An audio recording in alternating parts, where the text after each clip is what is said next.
Ah yes, the age-old question. What is the best full-frame camera for videography? And the answer is, there isn't one. And if somebody's trying to tell you that there is, they're probably trying to sell you something. So I say there's no such a thing as perfect or the best camera. Well, you could argue, but what about Alexa, the most perfect, holy grail cinema camera that this humanity has ever been blessed with? And sure, I could agree, Alexa is absolutely a phenomenal camera, but there are a ton of reasons why you might not want to use an Alexa whatsoever. One of the reasons is its extremely hefty price tag. Even if you want to rent one, it can get really expensive really fast, let alone if you want to buy one. You would probably have to sell most of your organs and then still ask your friend to spot you a 20 if you want to get it. And then sure, let's say you do buy it or rent it out, it needs a really large rig to work with because out of the box it doesn't really come with a lot of things. So you need batteries, you need monitors, you need wireless connection, you need follow focus, and many other things which accumulate to a really heavy camera and then a really bulky heavy rig. Maybe you want to work solo or work run and gun, that's not gonna work for you. And maybe you do not have an easy rig, so you're gonna have to break your back to work with this camera because when it's rigged out it gets really heavy really fast. And then when you have such a large camera which requires such a large rig, you cannot really work solo. It requires a team of people just to operate that camera. You need first AC, a second AC, a video operator, maybe even a couple of them, depends on the directors and the clients and the production, a DIT. It requires a whole machinery of people just to work with one Alexa because of its complexity. And maybe you want to shoot run and gun and then it's not gonna work for you whatsoever. And of course the last thing, maybe you just don't want that ARRI look. Now I know some of you are crossing your hands and being like, oh my god, he said it.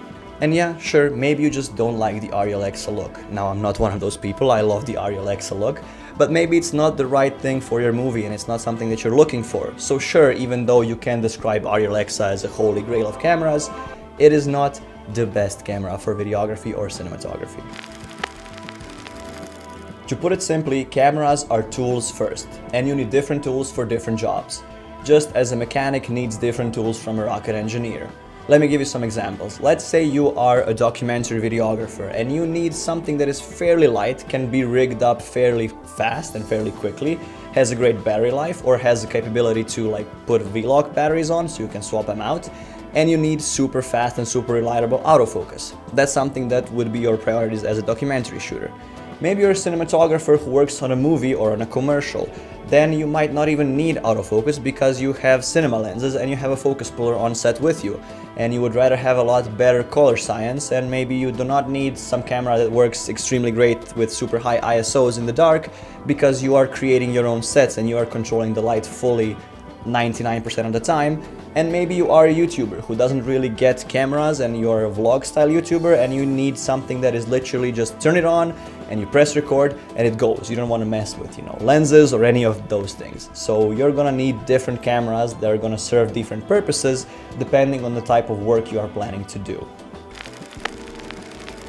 And let me address one more thing, and that is the full frame sensor cameras.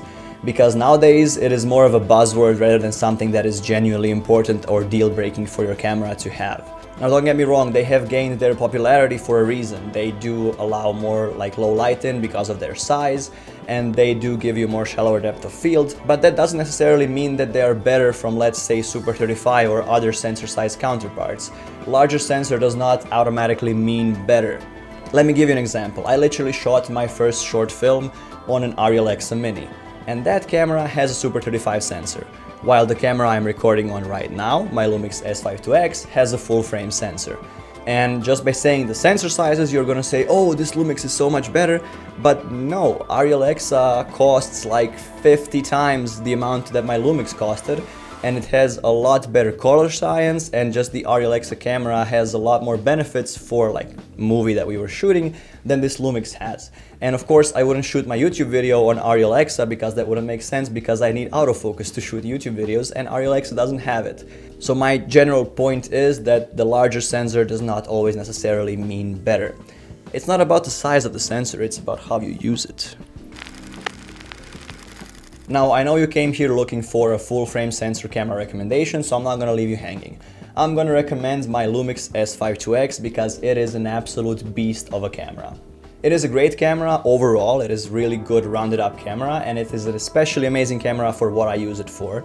It has an extremely good battery life. I only have 2 batteries for it, and never has it happened that I was on a shoot and I ended up running out of batteries and had to kind of think of something, because it really has great battery life.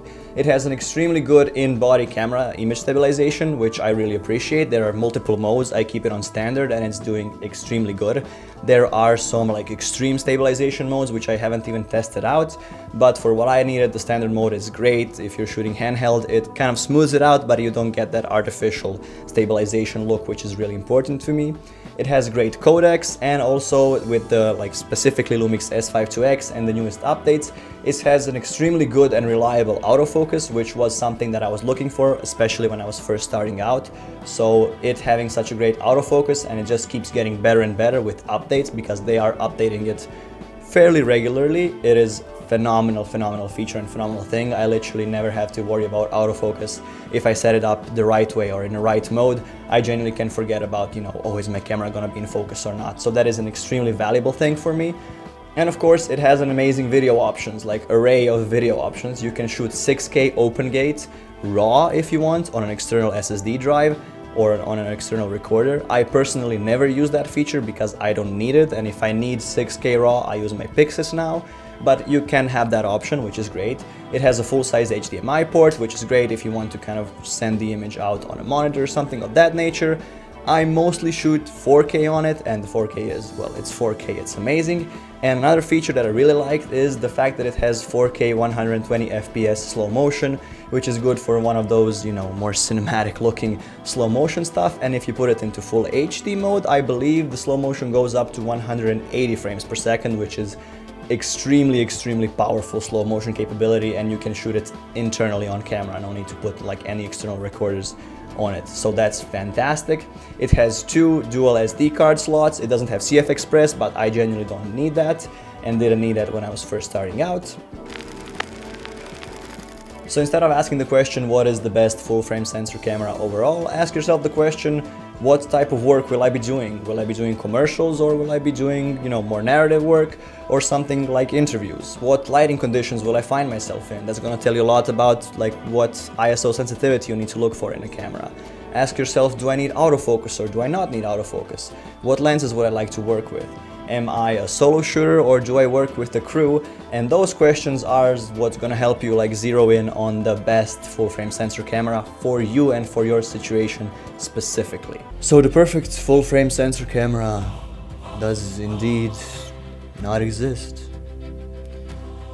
Because the perfect camera is the one that best suits your choices, your projects, and your creative vision, not the one that somebody recommended to you because they have a banger affiliate link in the description. Thank you for watching. I hope you learned something. I hope this video inspired you. Like, subscribe, drop me a comment if you want, and follow me on Instagram at full.frame.production, because there I post snippets and behind the scenes from my production work and from these YouTube videos. And I will see you in the next one.